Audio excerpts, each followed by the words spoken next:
বিসমিল্লাহির রহমানির রহিম। সোনারগাঁ সরকারি কলেজের অনলাইন ক্লাসে সুপ্রিয় শিক্ষার্থী, তোমাদের সবাইকে স্বাগতম জানাচ্ছি।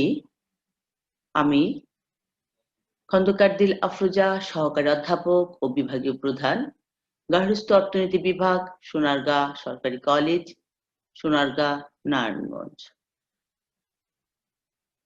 শিক্ষার্থীরা,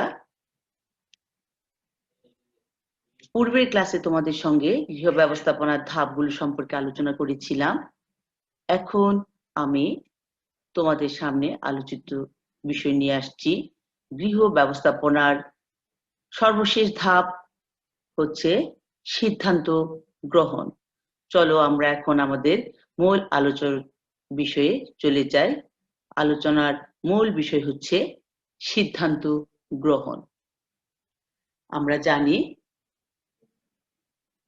সিদ্ধান্ত ল্যাটিন শব্দ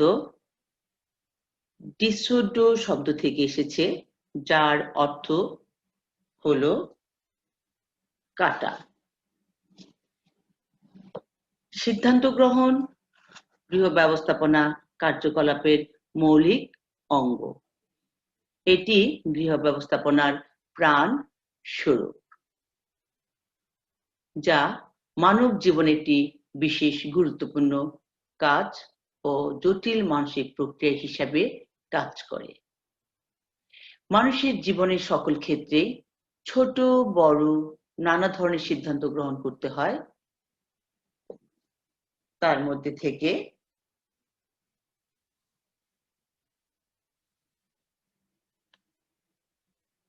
গ্রস ও ক্যান্ডেলের মতে সিদ্ধান্ত গ্রহণের মূল কথা হলো সমস্যা সমাধানের একাধিক কার্যক্রম বা পন্থা থেকে একটি বিশেষ কার্যক্রম পছন্দ করা। পরিবার যে কোনো সময় পরিবর্তিত অবস্থার বা সমস্যার সম্মুখীন হয়, এই অবস্থা মোকাবেলা করার জন্য বিভিন্ন বিকল্প পন্থা থেকে সবচেয়ে উত্তম পন্থা বেছে নেওয়াই হচ্ছে সিদ্ধান্ত গ্রহণ।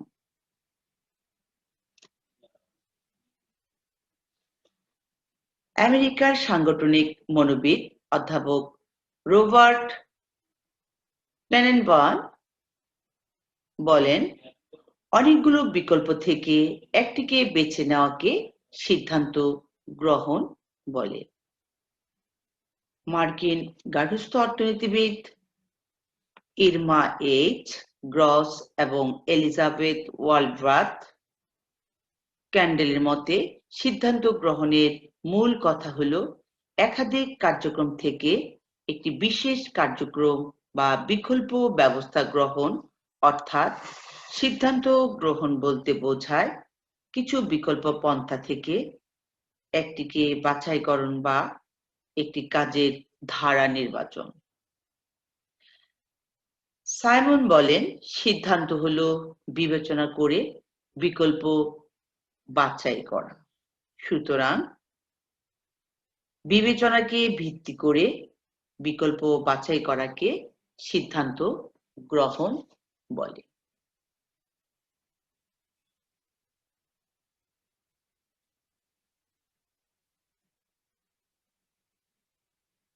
প্রতিটি পরিবার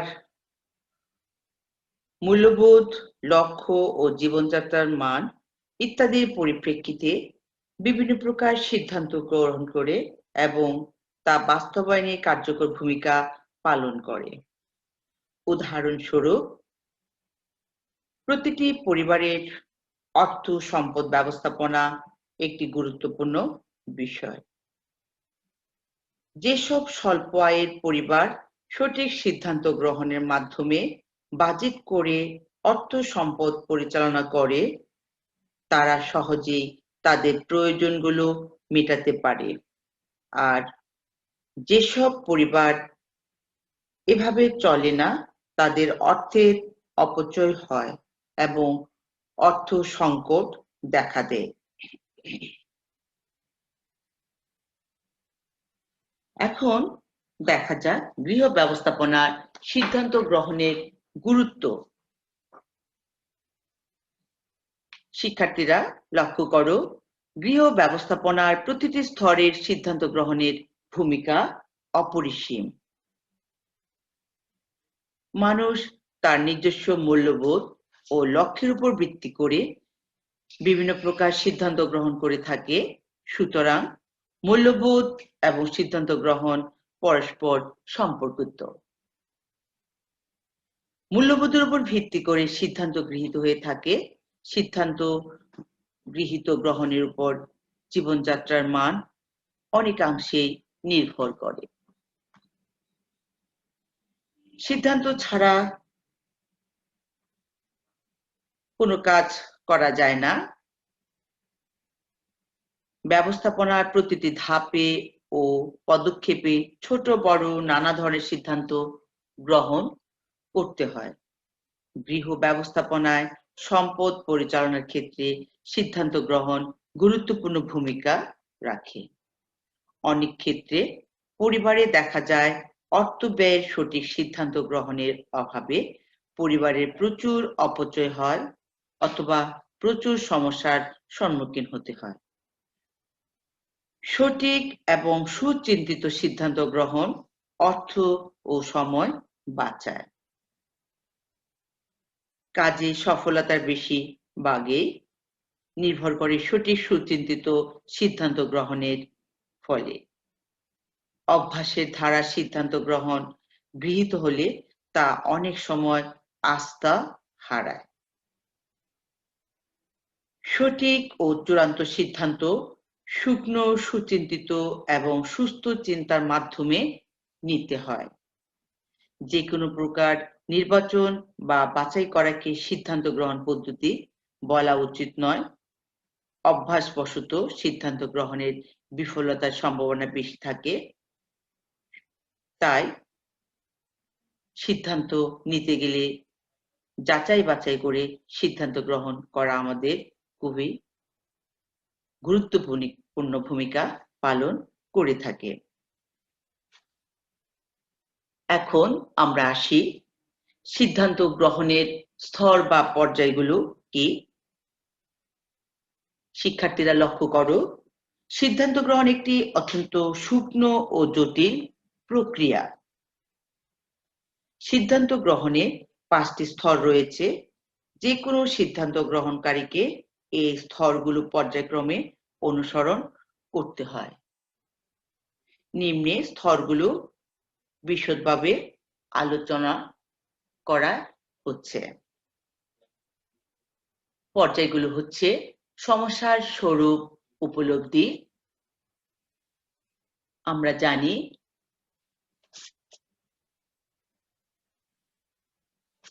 সমস্যাকে চিহ্নিত করে সমস্যা সম্পর্কে উপলব্ধি করা, সমস্যাকে চিহ্নিত করা এবং এর সংজ্ঞা দেওয়া সিদ্ধান্ত গ্রহণের প্রথম স্তর। সমস্যা নির্ধারণের ব্যাপারে পরিবার অনেক সময় বিভিন্ন হুমকির সম্মুখীন হয়। যেহেতু পরিবারের সদস্যদের আচরণ সময়ের সাথে সাথে পরিবর্তিত হয়, ফলে অনেক সময় পরিবার বুঝতেই পারে না যে আচরণের যে পরিবর্তন স্বাভাবিক না কি এটি সমস্যা। তাই সিদ্ধান্ত গ্রহণের পূর্বে সমস্যাটি সম্পর্কে সম্পূর্ণ অবগত হওয়া প্রয়োজন। উদাহরণস্বরূপ, পরিবারের কোনো সদস্য বেড়াতে যেতে চায়, এটি সহজ সমস্যা। কিন্তু বেড়াতে যেতে হলে অর্থ, যানবাহন, নিরাপত্তা ইত্যাদির ব্যবস্থাও সাথে সাথে করতে হবে। তাই সিদ্ধান্ত গ্রহণের পূর্বে সমস্যাটি সঠিকভাবে মূল্যায়ন করে সম্পূর্ণ অবগত হওয়া প্রয়োজন।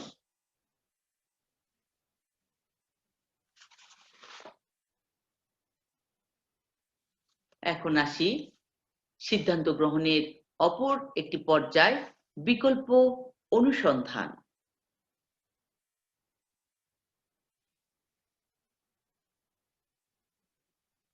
বিকল্প অনুসন্ধান হলো সমস্যা সমাধানের বিকল্প পন্থা উদ্ঘাটন। এই স্তরে সিদ্ধান্ত গ্রহণকারীকে সমস্যার সব সম্ভাব্য বিকল্প সম্পর্কে জানতে হবে। জ্ঞান, অভিজ্ঞতা, সময় ও শক্তি বিকল্প পন্থা অনুসন্ধানের জন্য প্রয়োজন, কিন্তু এগুলোর সীমাবদ্ধতার কারণে সবসময় সঠিক উপায় নির্ধারণ সম্ভব হয় না। এতে ত্রুটি দেখা যায়। উদাহরণস্বরূপ বলা যায়, গৃহকর্তা ঢাকার বাইরে কোনো দূরবর্তী স্থানে যেতে হলে কি ধরনের যানবাহন নির্বাচন করবেন সেটা যাচাই করতে হবে। যেমন বাসের পরিবর্তে ট্রেনে, প্লেনে, স্টিমারে যাওয়ার ব্যবস্থা আছে। এইসব বিকল্প ব্যবস্থা সম্পর্কে পূর্ববর্তী অভিজ্ঞতার বা জ্ঞানের আলোকে কতটা সুবিধা বা কি অসুবিধার সম্মুখীন হতে হবে তা নির্ণয় করবেন। বিকল্প সমাধানের অনুসন্ধান ফলদায়ক হলেও অনেক সময় তা সিদ্ধান্ত গ্রহণকারীকে বিভ্রান্ত করে দেয়। তাই অসংখ্য বিকল্প পন্থা থেকে সঠিক পন্থা নির্ণয় করা অনেক সময় কঠিন হয়ে দাঁড়ায়। সেজন্য বিকল্প পন্থার বৈশিষ্ট্য সম্পর্কে সচেতন হতে হয়। এখন আমরা আসি সিদ্ধান্ত গ্রহণের অপর একটি পর্যায়, তা হচ্ছে বিকল্প সমূহ সম্পর্কে চিন্তা। এই স্তরে বিকল্প পন্থাগুলো বিশদভাবে মূল্যায়ন করে এর সুবিধা অসুবিধা ফলাফল সম্পর্কে চিন্তা ভাবনা করে দেখা হয়। সেই জন্য সিদ্ধান্ত গ্রহণকারীকে দূরদৃষ্টি সম্পন্ন হতে হয়। তাহলে ভবিষ্যতে সমস্যা সমাধানের ফলাফল সম্পর্কে নিশ্চিত হতে হবে। ভবিষ্যতের অনেক পরিবর্তন দেখা দেয়, যার ফলে পরিকল্পিত ফলাফল পাওয়া সম্ভব নাও হতে পারে। আবার সিদ্ধান্ত গ্রহণকারীর দৃষ্টিভঙ্গির পরিবর্তনের ফলে কোনো বিকল্পে ভবিষ্যৎ মূল্যায়ন নির্ধারিত মূল্যায়ন থেকে অনেকটা পৃথক হয়। সময়ের সীমাবদ্ধতার কারণে বিকল্প অনুসন্ধানে বিঘ্ন ঘটে। এখন আমরা আসি আরেকটি পর্যায়, তা হচ্ছে একটি সমাধান গ্রহণ। বিকল্প পন্থাগুলো থেকে একটি বিকল্প সমাধান বেছে নেওয়া হলো সিদ্ধান্ত গ্রহণের চতুর্থ স্তর। এই স্তরটি খুবই প্রভাবশালী। এটা মানুষের সমস্ত জীবনধারাকে প্রভাবিত করে। বিকল্প সমাধানগুলো সম্পর্কে সম্পূর্ণ অবগত হওয়া সম্ভব নয় বলে সিদ্ধান্ত গ্রহণকারীকে একটি সমাধান বেছে নিতে হয়। অনেক ক্ষেত্রে দৈবক্রমে মন এক বা একাধিক সমাধানের প্রতি আকৃষ্ট হয়ে পড়ে। এই আকৃষ্ট হওয়া পারিপার্শ্বিক অবস্থার উপর অনেকটা নির্ভর করে। সিদ্ধান্ত গ্রহণকারীর আয়, বয়স, অভিজ্ঞতা, দূরদর্শিতা, শিক্ষা ইত্যাদির উপরও বিকল্প সমাধান গ্রহণ অনেকাংশে নির্ভর করে। তারপর শেষ পর্যায়টি হচ্ছে গৃহীত সিদ্ধান্তের জন্য দায়িত্ব গ্রহণ। যে সিদ্ধান্ত গ্রহণ করা হয়, সিদ্ধান্ত গ্রহণকারীকে তার ফলাফল জেনে দায়িত্ব গ্রহণ করা উচিত। এই দায়িত্ব গ্রহণ না করলে পূর্ববর্তী সব স্তরের প্রচেষ্টা ব্যর্থ হয়ে যাবে। সুতরাং বিকল্প বাছাইকরণের পর চূড়ান্ত সিদ্ধান্তকে কার্যকর করার জন্য দায়িত্ব গ্রহণ করতে হবে, নতুবা গৃহীত সিদ্ধান্ত বাস্তবায়ন হয় না এবং লক্ষ্য অর্জনে ব্যর্থতা আসে। সিদ্ধান্ত বাস্তবায়নে কোনো সমস্যার উদ্ভব হলে সিদ্ধান্ত গ্রহণকারী পরিবারের সদস্যদের সাথে আলোচনা সাপেক্ষে সিদ্ধান্ত পরিবর্তন করতে পারেন। গৃহীত সিদ্ধান্ত গ্রহণের দায়িত্ব তিনি বহন করবেন যার সঙ্গে সবার সুসম্পর্ক আছে।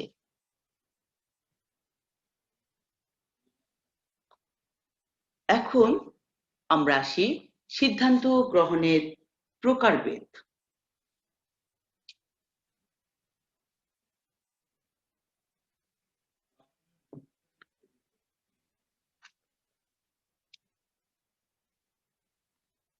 আমরা জানি একটি পরিবারের ব্যক্তিগত ও দলগত উভয় প্রকার সিদ্ধান্ত গ্রহণের প্রয়োজন হয়। পরিবারে কি ধরনের সিদ্ধান্ত হবে তা নির্ভর করে কাজের প্রকৃতির উপর।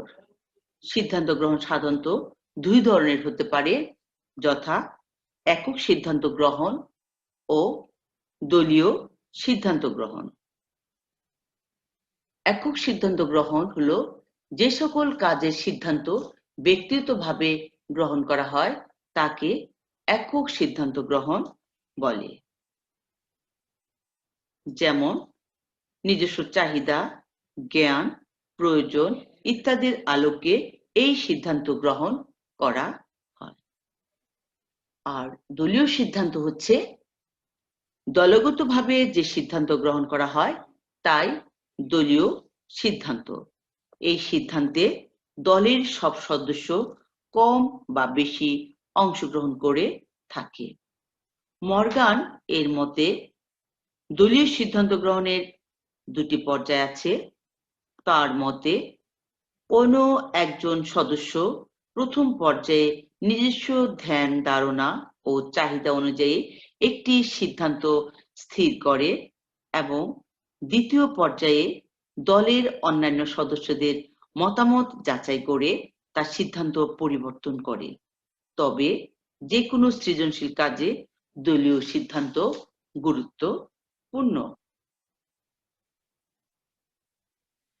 এখন আমরা দেখি একক ও দলীয় সিদ্ধান্তের লক্ষণীয় বিষয়গুলো কি কি হতে পারে। একক সিদ্ধান্তের লক্ষণীয় বিষয়গুলো হচ্ছে, যখন সিদ্ধান্তের ব্যাপার জটিল তখন সমন্বয় সাধনের জন্য দলীয় সদস্যদের প্রতি লক্ষ্য রেখে একক সিদ্ধান্ত গ্রহণ করা উচিত। তাছাড়াও একক সিদ্ধান্তের ক্ষেত্রে সিদ্ধান্ত গ্রহণকারীর আলোচনা বা আদান প্রদান নিয়ন্ত্রিত বা সীমিত রাখতে হবে। তারপর আসি আমরা দলীয় সিদ্ধান্তের লক্ষণীয় বিষয়গুলি কি। দলীয় সিদ্ধান্তের দলের সদস্যদের প্রাধান্য দিতে হয়, কাজটি যেন নির্ভুল হয় সেদিকে লক্ষ্য রাখতে হয়। দলীয় সিদ্ধান্তে দলের সদস্যদের সাথে ব্যক্তিগত সম্পর্ক ভালো রাখতে হবে। গৃহীত সিদ্ধান্তে সকলের আস্থা ও সহযোগিতার দিকে লক্ষ্য রাখতে হবে।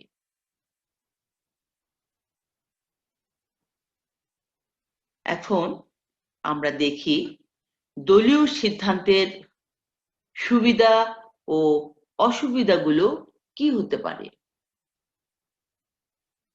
আমরা জানি দলগতভাবে যে সিদ্ধান্ত গ্রহণ করা হয় তাই হচ্ছে দলীয় সিদ্ধান্ত।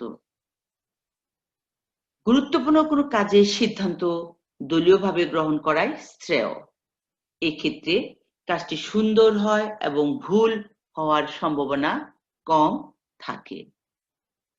একটি পরিবার বিভিন্ন বয়সের ও প্রকৃতির ব্যক্তির সমন্বয়ে গঠিত।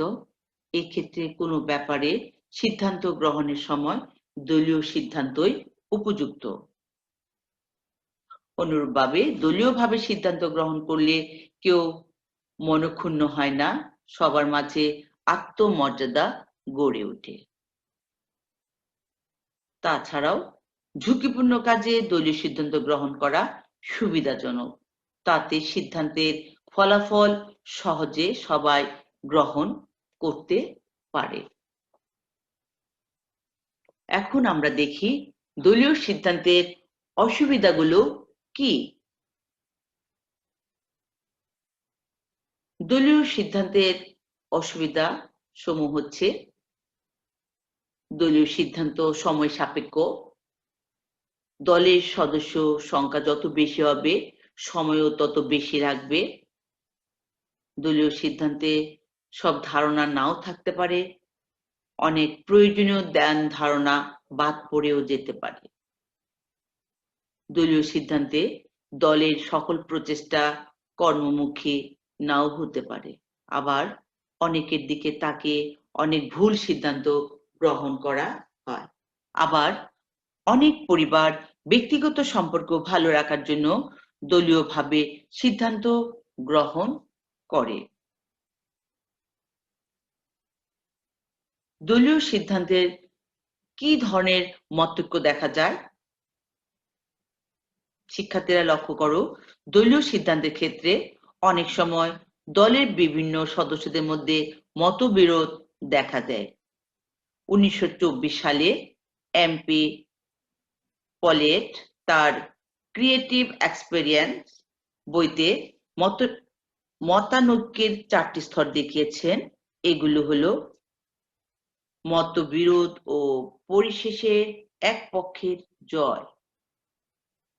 দ্বিতীয়, এক পক্ষের স্বেচ্ছা সমর্পণ।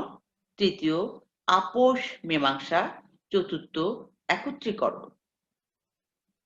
গার্হস্থ্য অর্থনীতিবিদ ইরমা এইচ গ্রস এবং এলিজাবেথ ওয়েলভার্থ গ্র্যান্ডাল এর 4টি স্তরের সঙ্গে আর 2টি স্তর যোগ করেছেন। এগুলো হলো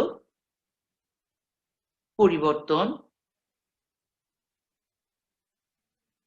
স্বেচ্ছা সমর্পণ, আপোষ মীমাংসা এবং প্রাধান্যের যে কোনো একটি ফল হতে পারে। 2, বিভেদসমূহ স্বীকার। এক্ষেত্রে একত্রীকরণ প্রয়োজনীয় এবং সম্ভবপর নাও হতে পারে।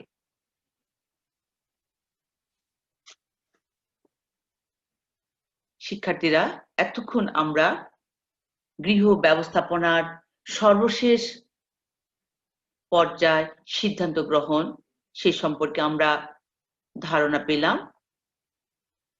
পরবর্তীতে আবারও তোমাদের সঙ্গে কথা হবে এই প্রত্যাশায়। ধন্যবাদ সবাইকে। ভালো থাকো, সুস্থ থাকো।